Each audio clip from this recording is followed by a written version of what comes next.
Hi, everybody. Captain Tommy Scoville, you're on the lifeboat. What's happening? Hope you're having a good morning. It is Wednesday. Tammy, how are you? Sharon Smith, coming in from across the pond. Good to see you, Sharon. Kristen, Melinda, how are you? Taekwondo, glad you're here. Taekwondo for life. Bacon Bits, Ben Turner. Pause. Guys got big damn hands. Spanky's there with the hump day. Jenny, Shelly Kelly, good to see you again. Jen Marie, how are you? Janet G. Nicola, good to see you. Millie, did I see a Tony? Tommy Stiggs, the hell? We have royalty in the house. Fancy Nancy, good to see you. Tommy Stiggs, I'm honored, my brother. Really good to have you, man. Really, really good to have you. Hope you're having hope that the Big Apple is starting to turn spring-like. Boy, it's happening here, man.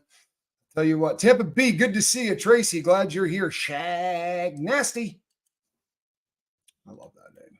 Shag Nasty. Gemini Girl 65. Don't know if I've ever said hello to you. If I have, you get another one. If not, welcome to the party. Subi, good to see you. Hello, Merrill West. Dirty Mouse, you have a great sense of humor, by the way. Great sense of humor. Some really good laughs last night from that's a good one. Yeah, Tommy, honestly, always a pleasure. If I could get a wrench to toss up Tommy Stiggs' link in the chat, y'all need to go over and check out Tommy Stiggs from North Jersey. Tommy Stiggs is one of us. I'm not telling anything out of school here because he's discussed this at length. But he had his brush, you know. He also spent a little time with the vacationing with the state of New York, picking up the tab.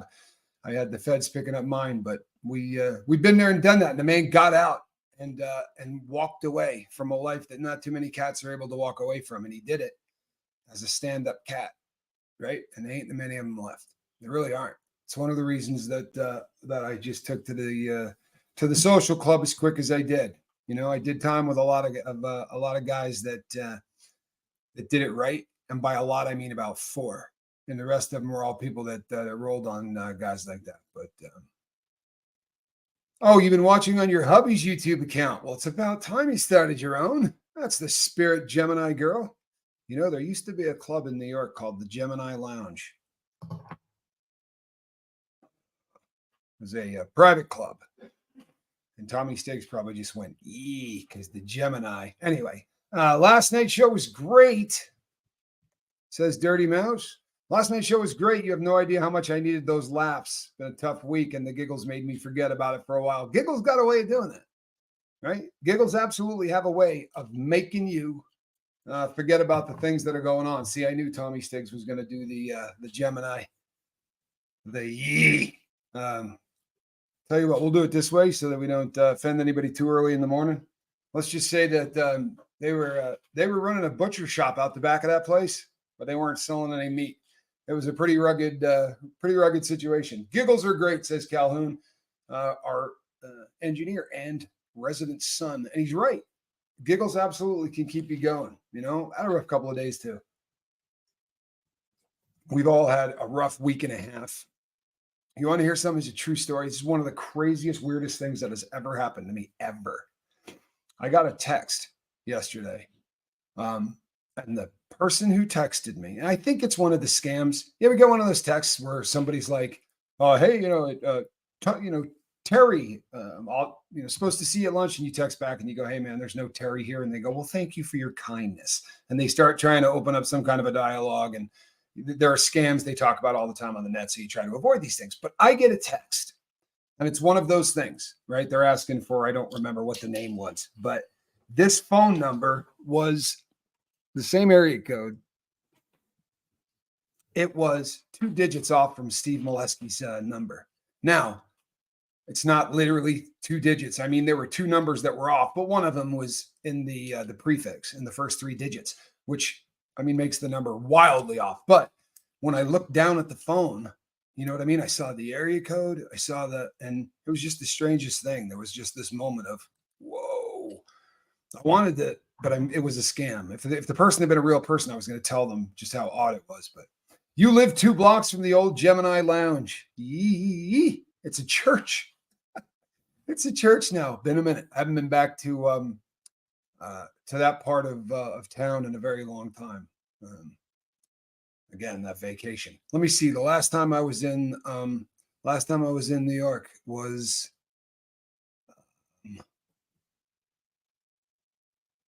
I guess 2008. 2008. Tommy, I have a struggle wrapping my brain around the fact that they're doing communion in what used to be the Gemini Lounge. Oh man. So now where Tommy Karate was holding court, they're now in there talking about God. Well, you talk about turning it around, huh? Good. That's good stuff, man. I would much rather see it be a church than the Gemini. Yes, Fancy Nancy, I agree with you. I am absolutely due for a trip to the Northeast. There's no two ways about it. And we've been talking about doing this tour thing. Also, it was funny because Reese said she's never done anything on the East Coast of any kind. Hey, Yankee Kyle, congratulations! 35 years of sobriety, Cal. Did you catch that? 35, almost 36. Congratulations, my man. I bet they had to hose it down with water. I can't go the other way, honestly. Like, there was a place, I was in New York, the trade centers was still up. So it had to be, pre-2001, right? Thank you, Tommy. We're glad that you found this too, man, for real. Sorry, I just wanted to put Tampa Bay's name up there. I was in there for a bike show. I was running a company that made mountain bikes, and I was there to do a trade show, and it was in the trade centers when they were still there. But later that night, all of the fellas from like 3 or 4 different bike companies said, "Hey, we're going out on the town. You got to go with us." These guys were all from the Northeast, and the first club we went to looked like a massive Catholic church. Like, I mean, just ornate as hell. And what they had done was bought the church and they had turned it into a club. And I was like, man, I don't want to go in there. Like, I'm not, I don't think that it's going to fall on me or anything else. I just don't really feel like getting loaded in a church. It's just kind of, I don't know, give me a real weird vibe. And when they came out, my friend was like, "Oh, you should have gone in there. They had people in cages dancing." I was like, yeah, definitely.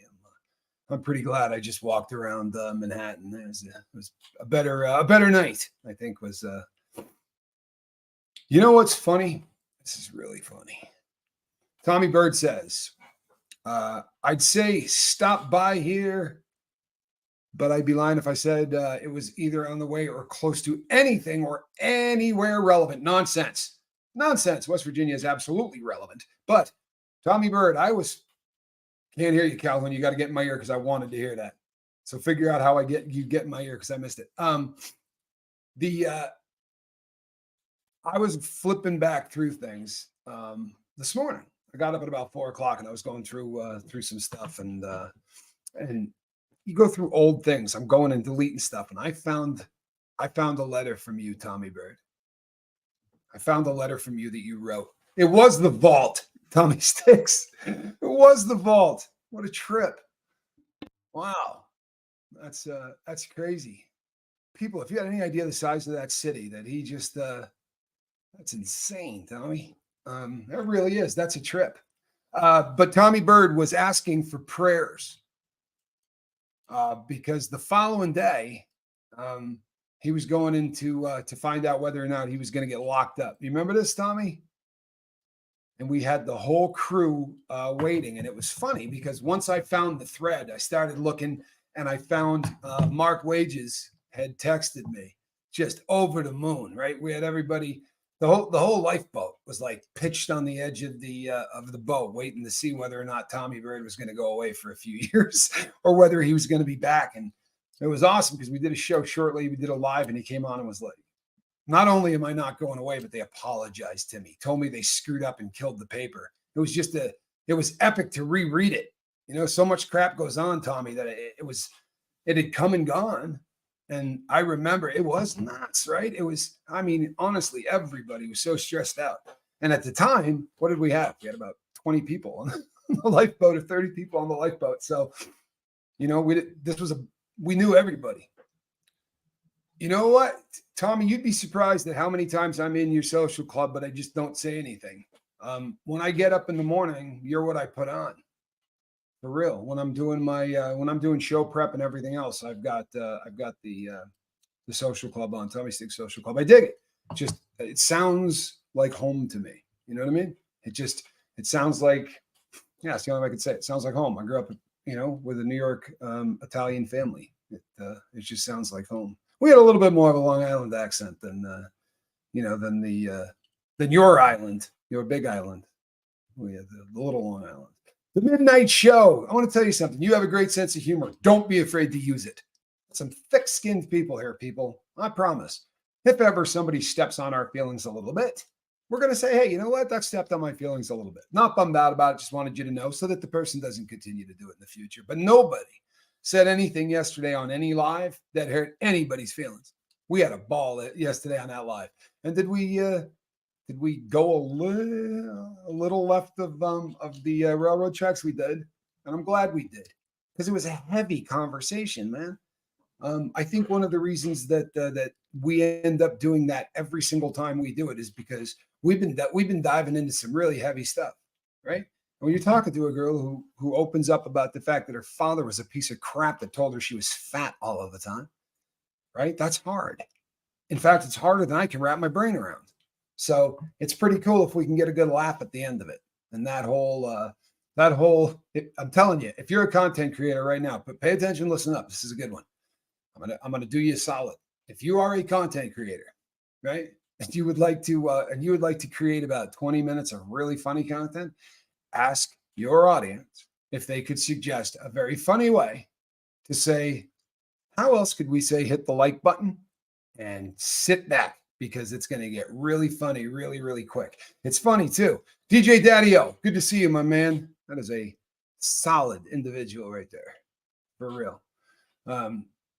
That's a dude I will call one of my own, right? Ace Deuce, not all you are friends. I promise you, every single one of you, friends and family. But then you got your Ace Deuce, and that's the guy that you would go in there and, grab the shank and follow him wherever he's going, even if you know he's in the wrong, even if you know that you're fighting for this guy because he's screwed up, but you're going to still go fight for him. Mr. T is one of those, man. He is. He's one of those. Conversations with Christy. Good to see you. Glad that you are here. I hope you are acclimating. For those who don't know, because we do try to keep up with everybody on the boat here, right? Our Christy left and went, halfway across the country, right? If not, maybe a little bit more. And that's always tough. She's got a real big change, but doing well. You know what, Lisa Trimble, how are you this morning? Still feeling a little buzz from yesterday? No one's mad at you. No one is mad at you. And since you've been open, and we talked about this on the air before, that would be a benzo we're talking about, right? I don't do that if people haven't already done it here, but Lisa's talking about a benzo, if I'm not mistaken. Lorazepam, right? Should be the chem name for Audubon, little pink houses for you and me.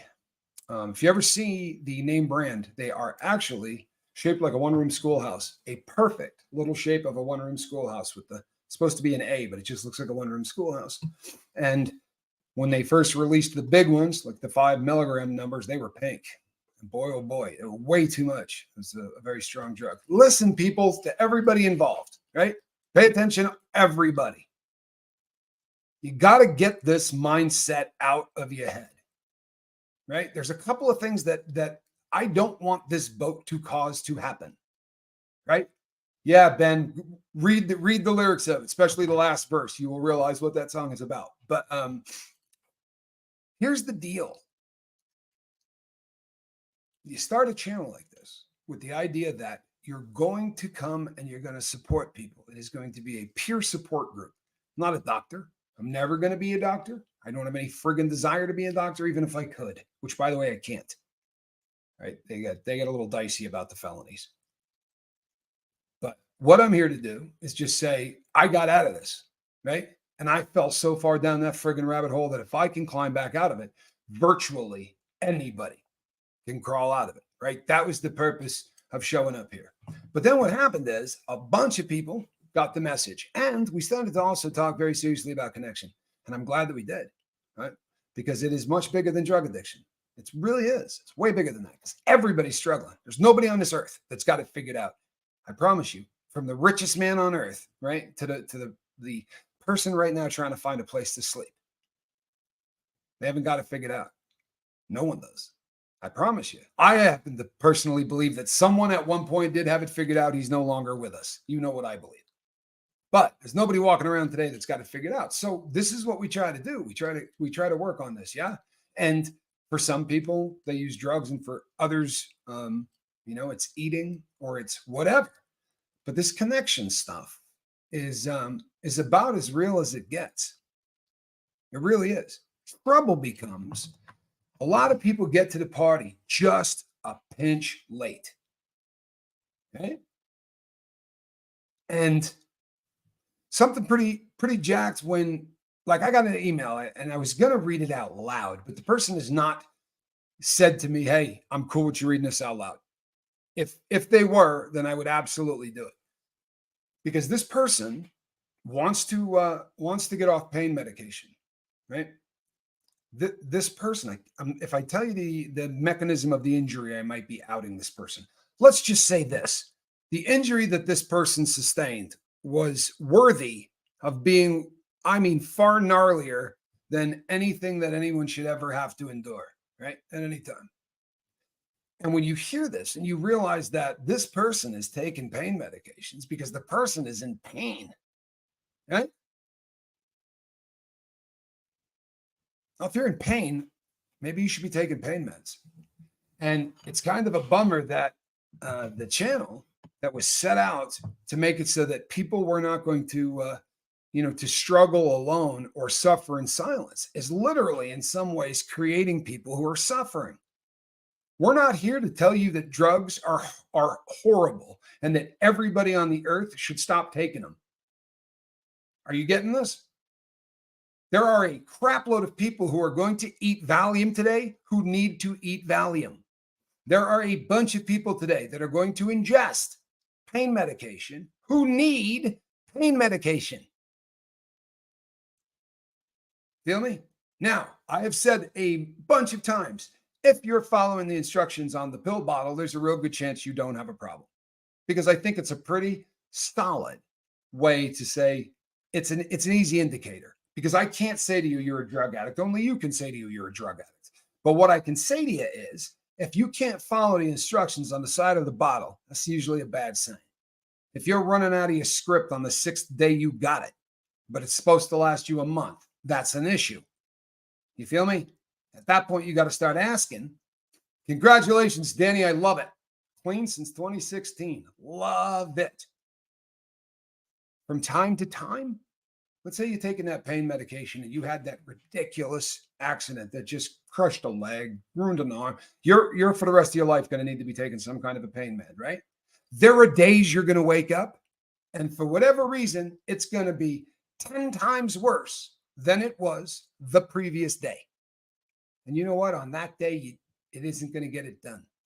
And on that day, instead of taking 2 pills twice a day, you end up taking 4 because the pain is so bad, you can't not take 4. Does that make you a drug addict or a bad person? If you continue to take those 4 because you cannot go back to the 2, you need to go talk to your doctor. If the pain doctor, right, is legit and you are legit in pain, 99% of the time, they're going to help you get to the dose that is going to help you.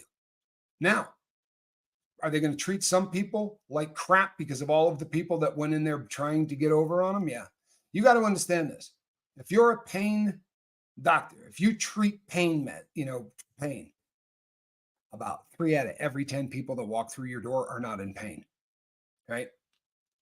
30% of the people that come in there are trying to get over on you. And that's their estimate, by the way. I think it might be a little bit bigger than that. I think it might be a little bigger than that. But whatever, their job is to figure out who's in pain and who's isn't. And I got a news for you. They don't make a machine for that. They don't.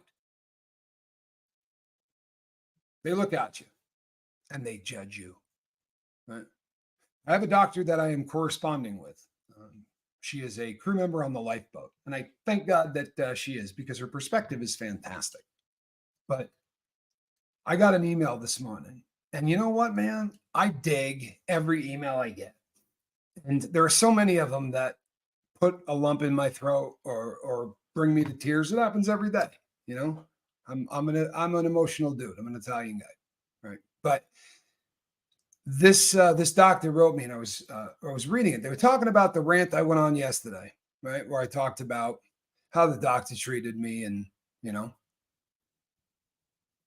I was pissed, and the doctor was too, by the way, the doctor that's corresponding with me. So when I went on and I said, this doctor wrote to me and said, you know what I would have loved to have had, where's all that money that the Sacklers were handing out? Because I certainly didn't get any. And I kind of answered back in the video where I said, you know what? I believe that 99 out of 100 doctors don't take any money, right?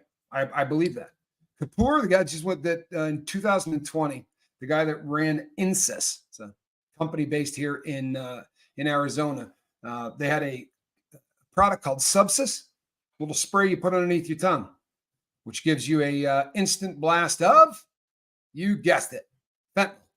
Now, this was designed for people who had cancer and an end-of-life diagnosis. Hey, you got 9 months to live. Okay, get him some Subsys. Sprays this under his tongue. Who cares if he gets addicted? He's going to be dead in 9 months, right? They're trying to make the quality of life of this person as good as you can for the last 9 months. That's the idea. Trouble is, they started writing scripts for this for menstrual pain, headaches. It's not what it was designed for, right? It's not what it was designed for at all. Yet, they started writing huge amounts of scripts for it. One doc in particular, who has yet to be convicted but is on his way, he received $230,000 in speaking fees, which ain't a bad deal, right? By the way, this is Dr. Seth. His last name is Seth. He is from Arizona. Good dude. Dr. Seth had written 23 prescriptions for the drug Subsys in his career, right? In his career. Then he started to speak for them occasionally. And then he began to write over 30 a month, right? And when they interviewed him, he said, I've given less than 1% of my patients that medication, right? So I think that that's not, over the top. Now, that's the truth, right? So what we used to call creative truth. When I was a public speaker, right? They would say, what percentage of people who buy this are going to be successful? I would say less than 1/2 of 1%. And that's just the way it is with anything, right?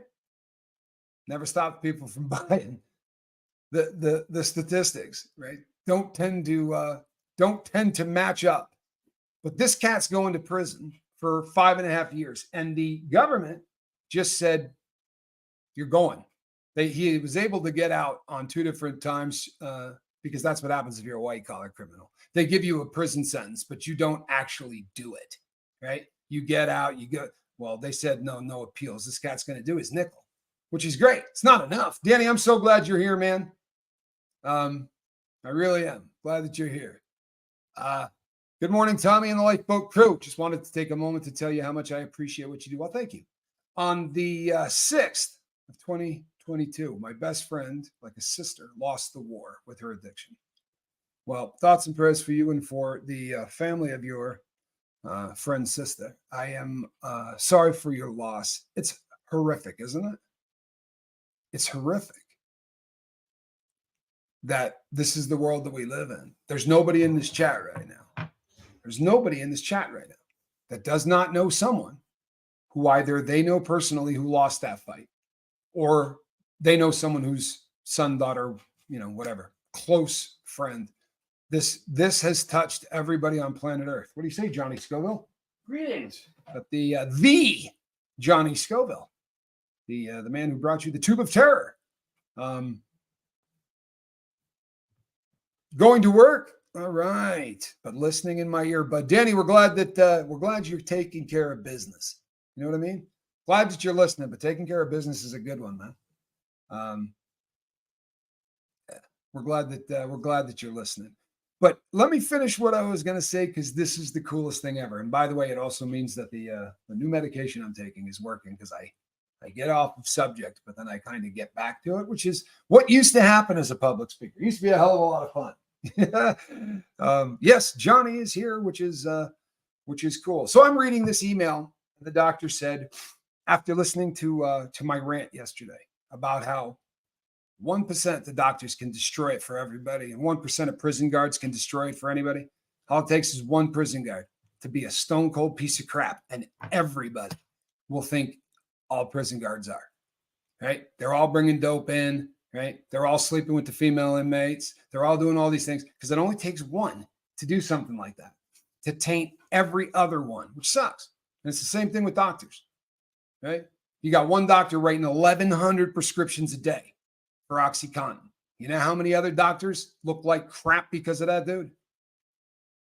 But the doctor that wrote to me said, I'm showing this video to every single one of the students that I have coming through my residency from now on. I used to do the same speech, she said. She said, but you know how, like, when you're a kid and you hear something from your parents, but then you hear something from a different adult, and it's just different because they're not your parents. Apparently, doctors that are about to be doctors are going to be watching the Lifeboat. I think that's fantastic too, Kristen. I really do. I think it's fantastic. The voice, right? That this is our voice, right? It really is. This is our voice. Boy, oh boy. Jail is not for addicts. I was in a cage next to a guy that had a 40-day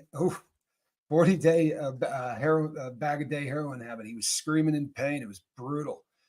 Is 40 bags a day possible? Absolutely. If he was doing China White, right? Because you're in New York, so he wasn't doing tar.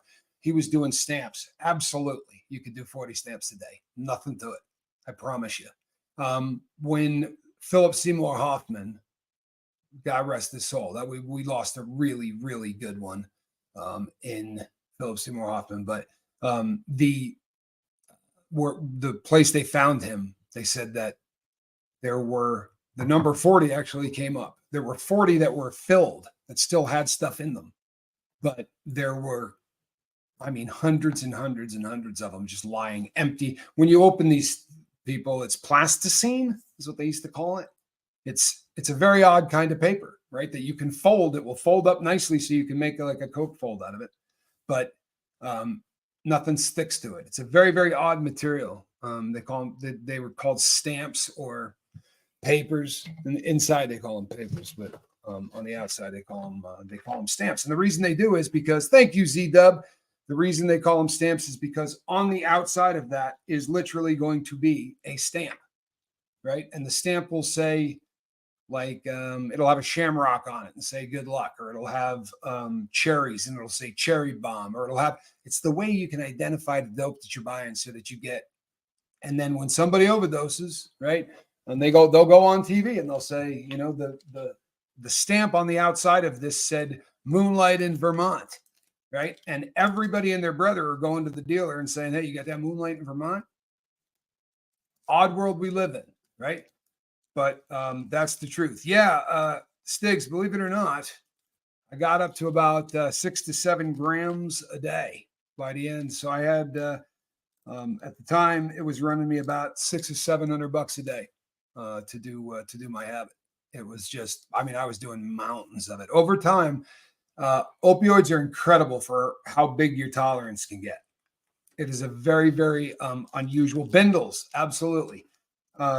When you get, usually when there's more than one of them, right, you buy you a bindle. In fact, I'm in the process of making one because I know I'm confusing at least half of the people here. So I just grabbed a quick receipt. And the concept of the stamp or the fold or the bindle, right, is that you start with a square and it's made out of this material that nothing will stick to. So you don't open up the inside of your stuff and find out that your dope is stuck to the paper and you're not going to be able to get well. It will fall right off of it, right? So, but it starts out as a square and you fold it into the triangle, right? So it's a triangle that folds in on itself. And then the corners of the paper fold in And there's a method to this madness, right? There's a reason I'm doing this. And then you fold in the other side. And what happens is it fits inside of itself, right? The corners actually insert into each other.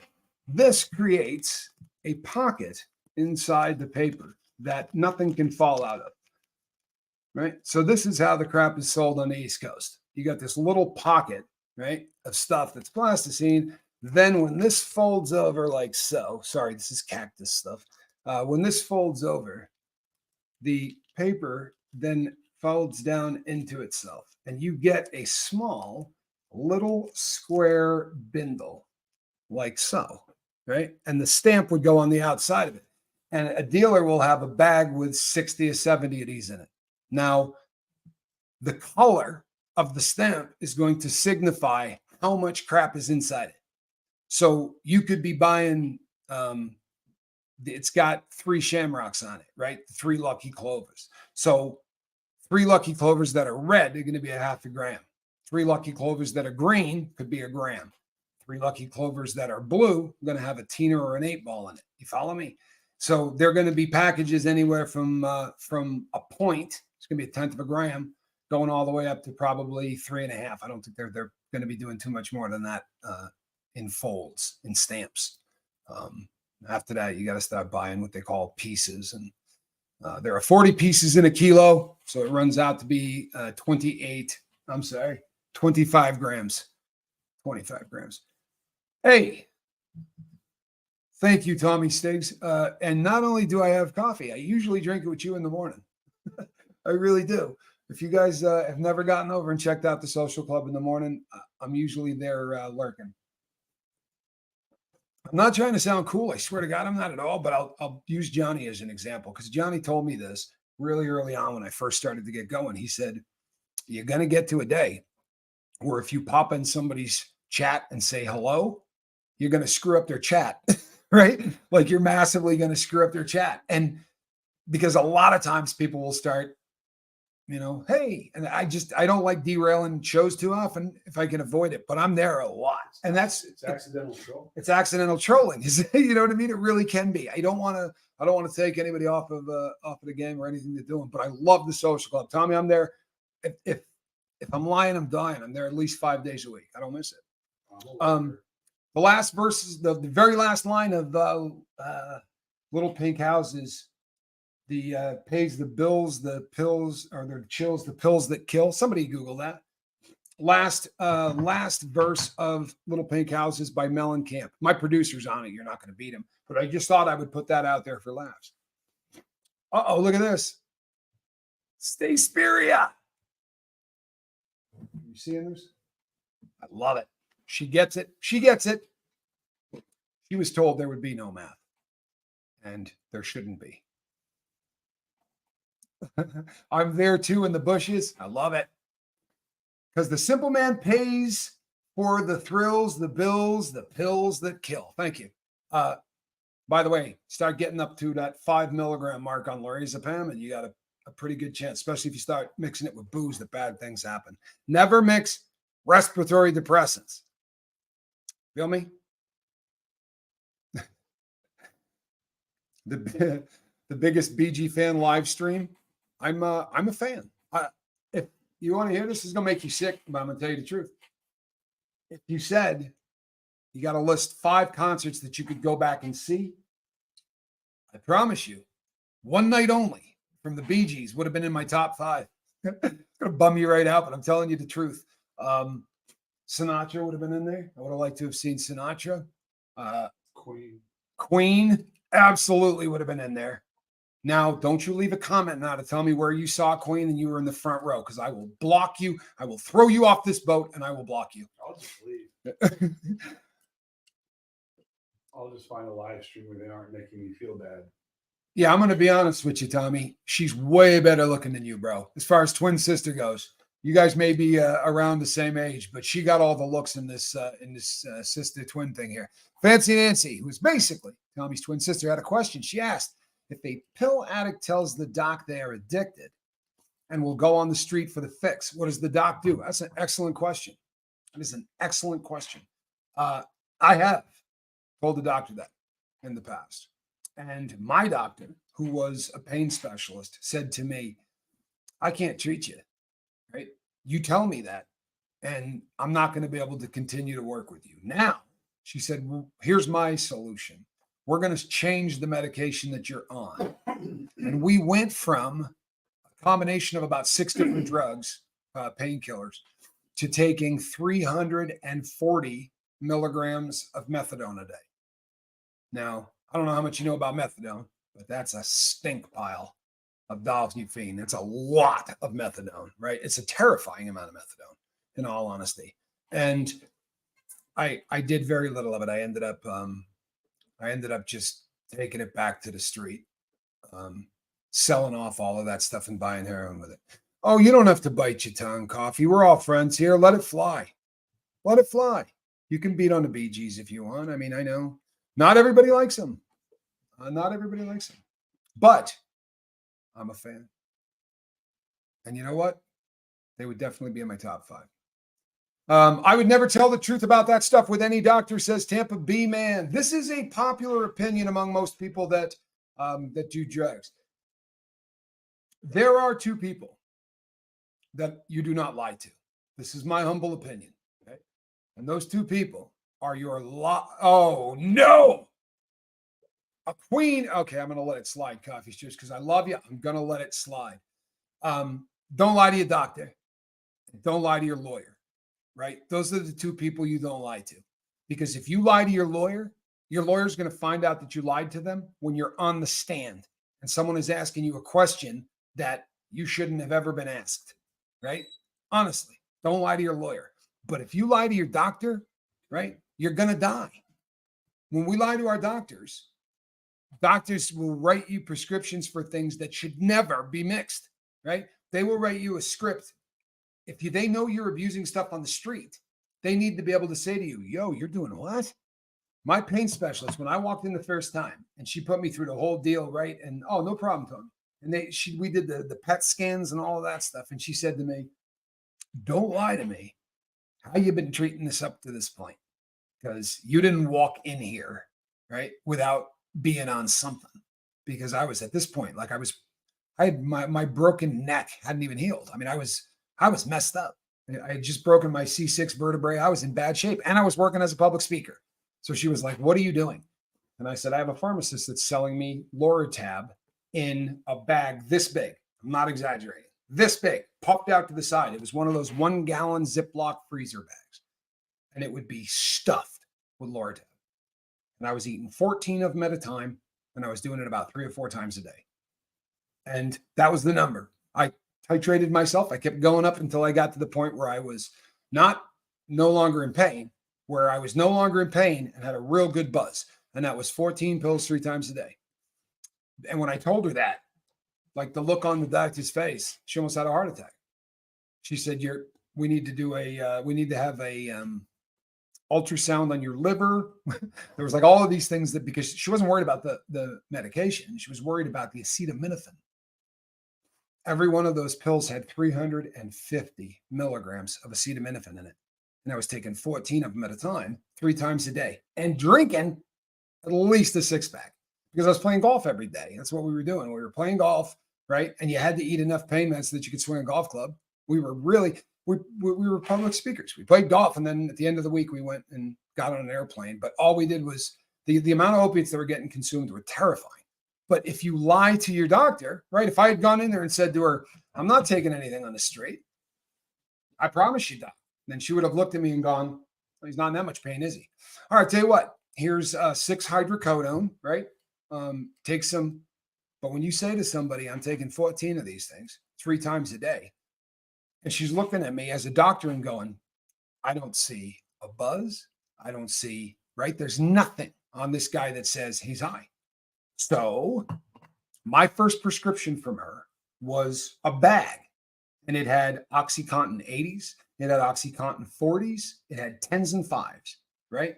And it said, find your own dose, right? Self-titrate. Figure out where your dose is. And I just looked at her like, what? She's like, keep taking the pain meds until you are not in pain. Not a pain level of a 1, or take them until you're not in pain. Figure out what that dose is. And I went back in and said, I'm taking 12 of these a day. And she went, okay. Okay. Right. The Sacklers had told her, along with everybody else, that you got to try to get addicted to this stuff. Right. You got to try. That's literally what she said to me. Don't worry. You got to try to get addicted to this stuff. I mean, I was addicted before I walked in the door. Right. I can crap on the Sacklers, but I'm not crapping on them for me. I'm crapping on them for the 980,000 people that are dead. That's what I'm crapping on them for. And on the bright side, Kapoor, right? The guy that said, maybe I'll just start my own Sackler empire. He got busted. INSIS, right? A lot of those people are in deep, deep doo-doo. And that's at least something. 5 years in prison for what he did. Holy hell. I mean, that's a lot of fentanyl to sell and go to prison for 5 years. If I got caught selling a half a gram of it, I'd spend the rest of my life in prison. Think about that. That's no joke either. With my criminal record, if I got caught selling a half a gram, if I got caught selling 2 of those M30 pills, I'm doing life in prison. But the people at INSIS were not only dealing dope, they were dealing dope to people who were not supposed to be taking that kind of dope. Right? This stuff was designed for people who were literally dying. And if you could see the crap that they were writing scripts for this for, migraines, I got news for you, man. Right? I'm a drug addict. I am. There's no one on planet Earth that liked opiates more than I do. They don't do shit for a migraine. I promise you. They just don't. It's not really a great drug for that. But I guess they're working on some other stuff, man. Right? I guess they're working on some other stuff. We'll see how it goes. American Greed. It's I'm familiar with that show. Well, a lot of people. I've actually got. I know a bunch of people.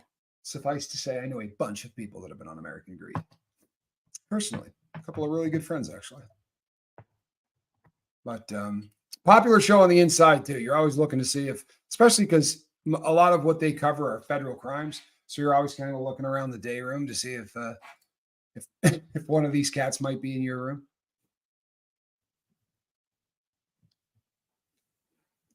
Oh, good for your mom.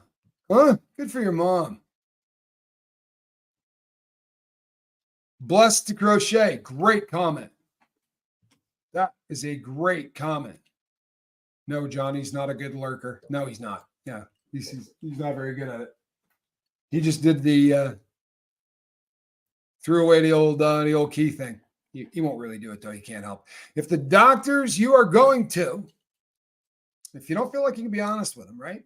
Find new ones. Straight up. You need a team of people who have a vested interest in treating your pain or your heart or whatever, right? But all of these people involved need to be on the same page. If they are not, you need to find new ones, right? Thoughts and prayers for your father. Thoughts and prayers for your dad. That is that's a horrific ailment. So if we could get some thoughts and prayers for our friend's father, because that's arterial lateral sclerosis, right? Something. It's Lou Gehrig's disease. It's awful. It's your trigger point injection day. Oh, Barbie, been there, done that. I used to get over 30 on each side of the spine and go all the way down. On the bright side, those needles are really, really thin, but they put a lot of them in, and it doesn't feel good when the Novocaine first goes in. You get that kind of a burn. It's not that fun, but hang in there, Barbie. Crazy girl, good to see you this morning. Glad you're here. Queen of awkwardness, Danielle McCoy. Glad you're here. Izzy, good to see you. You got to do the roll call because it bums out new people. And then, you know what? We should shake them out while they're new. If you've not hit subscribe to the Lifeboat, please fondle that subscribe button for me, please. It is what we do, right? It's my report card. That and the thumbs up or thumbs down. Hey, if I suck, give me a thumbs down. However, if you enjoyed this today, do hit the thumbs up, people. We're trying to push this boat into waters it has never been seen in.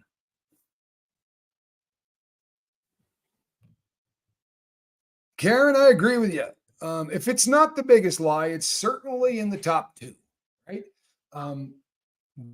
They told some pretty big whoppers about a couple of other drugs along the way, but this one has killed probably more than all others.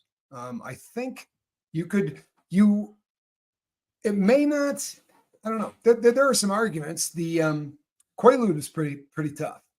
A lot of people left planet Earth because of Quaaludes, but and then they went up to Congress and they held hearings and they got that drug to where nobody injects it anymore, except in South Africa. For you South Africans, I'm not exactly sure why, but you can still get a Quaalude in South Africa. They don't call it a Quaalude, they call it a Mandrax, but it is the exact same drug. You and your kitty girly watch the boat and squirrel together. Nice. I try not to do anything without my kitty. To be really honest. This is the reason that she's chilling immaculate with me while I do the lifeboat, because she is. Never been to a concert in 52 years. Well, you need to remedy that, my friend, post haste. I promise you are going to thank me. Go see somebody perform music live. It is a beautiful thing. Tammy says Quaaludes, awesome. I'd like so much to say, don't say that, but it was a pretty good time. Mandrax is vital to the informal economy. Do you know that you are not the first person to say that almost word for word? Boy, I wish I could. I'll go back and find the comment. I promise you I will. And I'll bring it up. We had someone from South Africa that was very, very active in the early days of the lifeboat. And I started to tell a story about me and my brother. And when he got pulled over by the cops once on Mandrax, and he was just, well, we were in two different cars, right? And I come around the corner. We're in Texas. I come around the corner. We're almost home. We're about a mile and a half from the house. And I see lights on the side of the road. I was like, damn, I got to keep it together, right? Because that stuff makes you, I'm like, I got to keep it together. I got to get by this cop. And as I'm getting up closer to it, I'm like, damn, dude. He had an Eagle Talon at the time. It had just come out, but Johnny had an Eagle Talon. I'm like, that's my brother's car. And I pulled up behind him and got out and walked up to talk to the cop, because that's what you do when the cop pulls somebody over. They're very happy about that. If you've never done it, you should really try, because man, it is fun. They get really dicey. Like, you may be interested in killing them. Like, for real, I got out of the car and the dude's hand like immediately went for his piece. And then I think he figured out that I looked a hell of a lot like the guy he had just pulled over. And I went up and started telling him some unbelievable lie about the medication my brother took or whatever. And I don't remember exactly how, but we did leave. Johnny didn't get arrested. I don't remember how, but that Mandrax is something. But I was telling the story, and this person said, oh, we still have it here. And I was like, there's no way. There's no way, right? That cannot be. So I started to do a little research, and absolutely, you guys still have them. They still even package it the same way. Like, I looked at pictures. It freaked me right out. It really did. But Mandrax was that was Big Pharma's way to kind of get around what happened up on the hill when they did away with methaqualone, right? Because technically, Mandrax is not methaqualone. It's not the exact same drug, but it is the exact same drug. Shannon Smith says, what was Elude like? Well, I think the best way that I could describe it would be if you've ever done any tripping, right? If you've ever taken a drug that like causes you to have a slight break with reality, like LSD or mushrooms or MDMA or, ayahuasca or any of those like, kind of heavy, trippy kind of things. Some of them, right? You get kind of a happy feel. Valium will tranquilize you. Xanax will also tranquilize you. But Xanax has an element in it that makes you happy. Quaaludes are like drinking a 12-pack, right? But nobody gets unhappy when they drink a Quaalude 12-pack. Sometimes people drink real beer and they kind of cry in the beer. Quaalude had a thing that didn't really let you cry in a Quaalude. Like nobody really gets bummed out or got bummed out on it. But it was like drinking a 12 pack without having to drink a 12 pack. And if you drank a beer. And God forbid you decide to have a few beers with it. You probably saw the Wolf of Wall Street. They overdo everything, but it gives you the idea of what it's like, and they don't overdo it much. That scene where the guy goes, "Why?" Like, I'm not joking. Quaalude's speak was one of the funniest things that ever came out of the drug world, because two people on it would communicate, but you would sit next to him and watch people and go, "What the hell was that?" Right? Two people going, and right? And obviously, like they're communicating, but the only people that seem to get that one figured out were the other people in the loop. It's the true story of Jordan Belfort. Here you go. If you happen to have seen that movie, he did not destroy a Lamborghini in real life. Okay, didn't happen. But they thought it would make for a better scene in the film, so they destroyed a white Lamborghini. What he was driving was a 560 SE or SL Mercedes, the little convertible. He was driving his wife's car the night he destroyed that. But apparently, it was worse in real life than it was in the movies. They could not film that scene. They could not do that scene justice. Apparently, Jordan hit homes, porches. Like he literally just went home like a pinball. Anything like he didn't turn until the car hit something, and then he would kind of bring it back. And then when it would hit something, he would kind of bring it back again. They just auctioned that car off, the destroyed Lambo, and in the destroyed state it fetched 1.6 million. Yeah, that's just incredible. That's just incredible. And no one's going to fix it. And no one's going to fix it, right? They aren't. The poison is pure DMT. Yes, we DMT, another same type of stuff, very, very heavy stuff. So, but the Quaalude was just, it was a barbiturate, and barbiturates in general. So if you did Seconal, Tuinal, any of those barbiturates, they were replaced by benzodiazepines. The reason being, prior to benzos, what you treated anxiety disorders and things with, you treated it with barbiturates. Trouble is, barbiturates can kill you. They cause a lot of accidental overdoses. Phenobarbital is about the last one that is still around that they still write prescriptions for. But of all of the, phenobarbital was always it's kind of like the first rung on the ladder of, and it's probably the reason that it's still around and the rest of them aren't. But yeah, you can still get phenobarbital. It's nothing like a Quaalude, but it is the same family.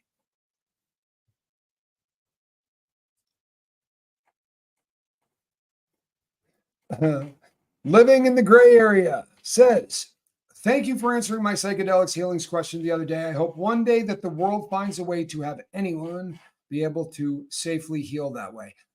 Here's the thing. You know what it takes? It takes the people that do this, right? It takes the people that do this, that have had wild success with it, to have the, to admit it. Because very often people who have used this type of therapy and had amazing success with it don't want anyone to know that what really helped them was tripping on mushrooms. So there are people who are, very successful in the business world, and people who are doctors and lawyers and cops, right? That are never going to come off the fact that the way that they literally rewired their brain was by tripping. It's never going to happen. It's never going to happen. But I'm here to tell you, right, that I am a firm believer that the landscape of the mind is something we have not done a whole lot of exploring on. And I don't think you walk through it without being able to buy some kind of a ticket to get there. And that ticket always is going to be some type of a psychedelic, because you're breaking. What the concept is, and you can go ahead and hate me, I don't care, but the concept is that you're going to try to separate yourself from the ego and the superego. And there is nothing on planet Earth that will let you know you're a jackass quicker than tripping. Am I wrong? So you do cocaine and you're a loser, and cocaine will make you think you're a winner for about 3 hours. For real. You will walk around the club like you're cool. You roll up $100 bill, start patting everybody on the back and bragging about how much your dope cost. Right? And every drug has a bit of an element to that until you get into the trip drugs, because they're not going to let your ego, right, tell you how cool you are. There's something about tripping where you start doing that and your ego goes, yeah, Tommy, you're really not that cool. By the way, you're also old, right? And there's just a lot of, you're a jackass anyway. Well, I think that for me, when, for me, and it's going to be different for every single person, but for me, if you're just hearing what I'm saying and your idea is, I got a hit of acid I've had in the freezer for 6 years, I'm going to go trip and walk around the city, and when I come home, I'm going to be realigned. That's not what this is about, right? There is really a guided tour of your mind. Yeah, that's the concept, is that you're going to go on a guided tour. Miss Sunrise Dawn, have a great day. Thank you for all you do. The concept being, this guided tour that you go on starts long before you ingest the drug. Ego death, cup of coffee says. Good comment. Right? This is the concept. It's finding out who you really are, not who you want the world to think you really are. Right? And I'll tell you something. As the convict or the bank robber or whatever, to come on a channel and cry for the entire world to see like you don't give a crap is something that takes a paradigm shift, right? In how you believe and how you do what you do and how you think what you think. Brianna Miller says it sounds scary. Oh, it is. It is. Audrey Gore says set and setting is everything for tripping. It is. But with this one, what you're going to do is, for a couple of weeks before you ingest this stuff, right, you're going to be journaling. You're going to be laying out what the idea is behind this walk that you're going through, right? So it's not just hey, toss me a gram of that, right? There is a concept behind this. And there are signposts along the way and things that you are aiming, right, to do. Now, it's just a personal opinion, right? This is one guy talking. This is not a journey I would go down personally, right? With something that was manufactured. That's me. Right? I think that I have this concept, that I kind of feel like we didn't find alcohol anywhere on this planet. We had to create it. And I don't think it's worked out real well. Of all of the stuff that we didn't have to create in the drug world, there's only a couple of them. And it just seems to me that those don't seem to be the really dangerous ones. The ones that just seem to have been here, right? Like they were just here, but happened to affect you. Those seem to be a lot less dangerous, in my humble opinion, right? So I get a little freaked out about a piece of paper, right?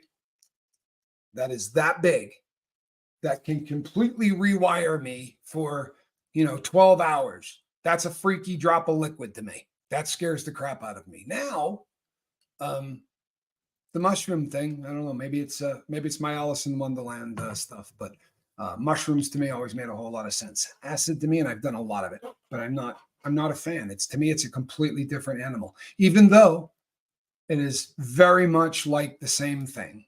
You flipped an egg right out of the pan yesterday. I've done that. I did it my first egg ever with my Spanky's mom. I was trying to be cool, and we had one of those frying pans that nothing was supposed to stick to. So I did and it went right on the floor of our new apartment. It was the very first egg I ever made as a married man. I killed it. I did the same thing. I tried to salvage it. I mean, it was a clean floor. No big deal. We fed it to the kid. I'm kidding, Calhoun. I never would have done that to you. You were busy eating cat food at the time. You were the spoiledest kid. You know what? If I was thinking about this, Calhoun, somebody sent me an email of a list of questions that they wanted me to answer. And I get these a lot, and I never answer them. I just don't do this. But one of the questions was that, like, when I talked about the Y Coulier the other day and how I hiked up there skiing, and they said, I bet you wish all of that was on film. Is there anything else in your life that you wish, like, what would you, if you could go back and say, I wish that was filmed, what would it have been? And I thought, that's a hell of a question, right? That is a hell of a question. And so I sat and started to journal about it. And it was a Spanx Calhoun moment. My boy was terrified of rain. Like, he really, really, it started to rain from the time he was a very young kid. Same with, like, just water in general used to scare the kid really, really badly. And in Texas, you get these rainstorms that are more epic than you can imagine. Like, raindrops come down and they're the size of your fist. And we lived in this apartment that we rented in the middle of the day, and we probably should have gone by at night. You know what I mean? Like, we lived in the ghetto. we had a real big apartment that was real cheap. I mean, it was huge. You could play baseball in it. And there was a reason it was that cheap. Like, we lived in the hood. But on the back side of the hood, you went out my back door, and I had a little, like, 6x6 fenced in area. And across the street was a nightclub called Larkin's, which I had a VIP pass to that said no line, no cover, no tab, drink free. It's a hell of a VIP card.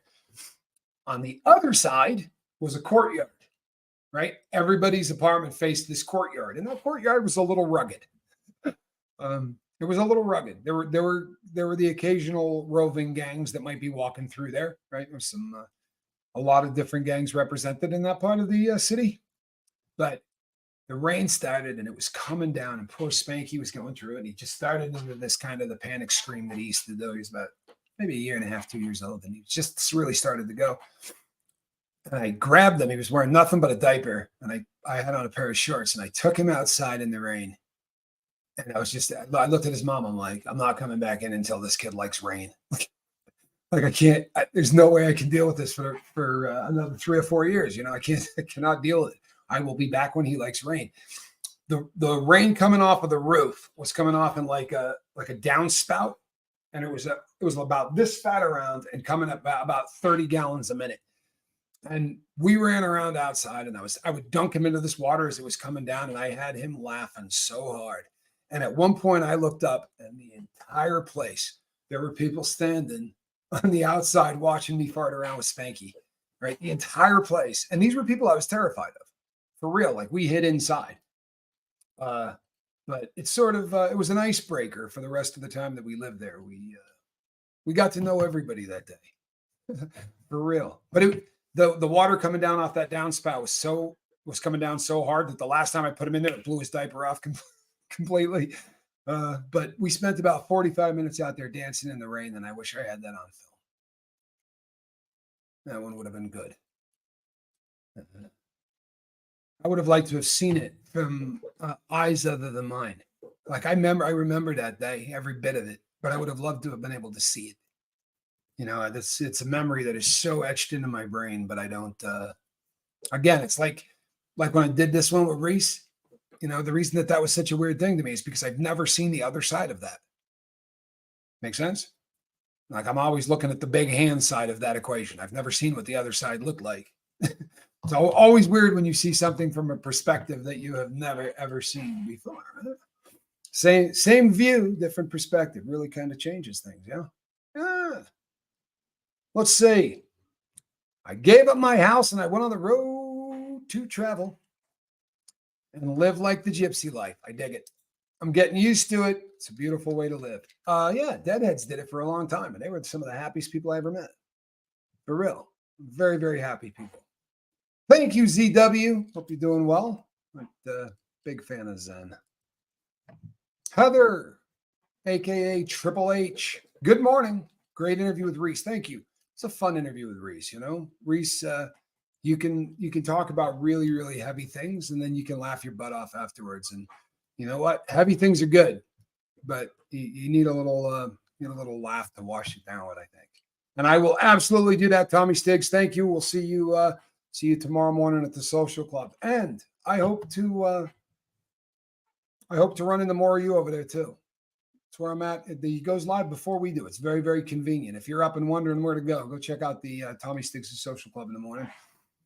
You'll dig it. It's a very, very similar style, where he comes on and he raps with the fans in the audience. And I think that's awesome. That's the way to go. Uh-oh, something just said breaking news. Is anything rowdy going on that I just missed? Okay, good. All right, people. I am Captain Tommy Scoville. Where's my boy? He may have left me. Don't like me anymore. Hill of Beans. No, I'm here. Seems like outdated science is still being applied to the majority of people I know in recovery, despite there being options now with a way lower rate of recidivism. You know what, Hill of Beans? This is an industry that doesn't want to change, right? They don't. What you will find is that these things are chains, right? If you go into a rehab center, they will have maybe 14 locations, and very oftentimes they literally intend you to fail on the first one so that they can run you through 2 or 3 others. They have people that are called wranglers, and their job is to go out and find somebody like me with a real good heroin habit and some insurance. And then they're going to piss off the next 8 years of my life, sending me through 9 different rehabs. Right? It's just a way. Every single person they bring in can be millions of dollars. It's a sick system, people. It really is. But we have a way, sadly, of, and I was more guilty of it than any person in history. I'm here, Dad. We look for an angle. What's that, Calhoun? Just want to let you know I'm here. Okay. I was always looking for an angle. And that's exactly what the people who come up with wranglers. Lucinda, I don't know if I said hello to you today. Good to see you. I think it's one of those people, one of those situations. I'm sorry. This is a private prison, and it's the only private prison in the feds, or it was as of about 4 months ago when I did the research. I don't know that it is today, but so I don't want to misquote that, but it has been a private prison, and it is a woman's prison. It's also bizarrely, like, I pulled up their store list for laughs, and the stuff they sell at a private prison matches nothing of what they sell in the federal prison, including disposable vapes, which you cannot get anywhere in the feds except Dublin. Might be interesting. I did not know that, Dirty Mouse, but I'm going to pull that up because that's fascinating. If I'm not mistaken, there are 2 really famous women there too. So that could be interesting. I'm going to do a little research, people, and maybe I will. You need a hug? Sandra, I wish I could toss you one right here. How about what do you think for a virtual hug? What letter feels like a hug? 8? 8 kind of feels huggy, doesn't it? Looks like a snowman. Pajama Pixie, thank you so much. You think always the ultimate hug? Capital O, baby. Okay, I've made an error apparently, so I'm gonna remedy that error. I know I started with an 8, but Johnny Scoville's gonna give me crap if I stick with it. Tell me a big O doesn't look like a hug. A big O kind of looks like a hug, but I feel like the 8 is kind of like it's going in on itself. Right? It could be 2 people hugging or doing something else. Franklin says 88888. 4 8s look even better. Vertical infinity and Nika sharp. You know what? She's not. It's her proximity to me. Honestly, I've been working with this girl a lot lately. I'm kidding. Anika's one of the all-time great mods. Works really, really hard for the lifeboat and is one of the kindest people I've ever met. How's that? Pajama Pixie, Baytown, Texas. Love this boat. Carry on. I'm so glad you found us. I really am. I'm glad that you found us, and I look forward to meeting you. You know, I used to get all of my pot from a guy that lived in Newtown. Used to repair golf carts for a living. I also got 2 of my kitty cats from him. They lived very long, happy, and prosperous lives. All right, Calhounis, let's see your loving face. Can we see that? If not, we'll just deal with your regular face. How would that be? Can I have this face? That one will do. Mm. How are you feeling? Good morning. I'm feeling good. You? Oh, I'm going to be getting ready because I'm going to be coming to see you here at 9 this morning, Calhoun. So Oh, hell yeah. yeah, coming down to see you. I'm going to do a little running around and taking care of business. What is this shower you speak of? Ah, yeah, I've had Says those, the dirty I've mouse. had those ones. Yes. Yay for Spanx's face. You know what? You may be the first person to ever say that other than Spanx. Who says it? I don't all know the if I've time. ever said that. No, I'm kidding. The was a 111 was a big thing. My ex and I used to text each other. Oh, the pages. Back when we had pagers. All right. 5 seconds, my favorite pager story ever.